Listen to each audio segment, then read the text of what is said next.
Today I'm going to show you how to connect Airtable to Mailchimp in Make.com, but before we continue, don't forget to subscribe to our channel.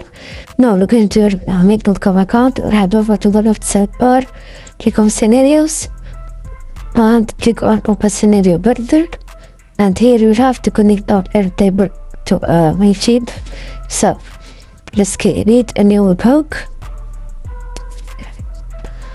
Click on the plus and type in Airtable. Type in Airtable, and here it is Airtable.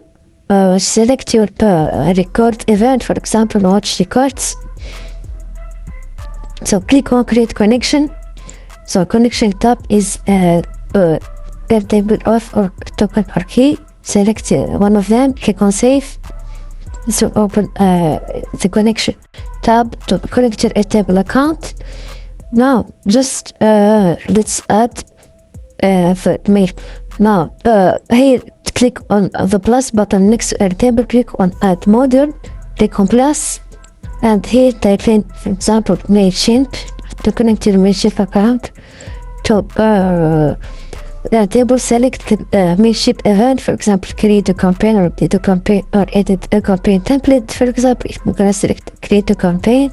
So every time campaign is created in Mailchimp, Airtable will watch records, and just type in create connection and type in Mailchimp, click on save to connect your Mailchimp account just in this section. And this is pretty much it, guys. If you found this video helpful, don't forget to like, subscribe, and leave a comment.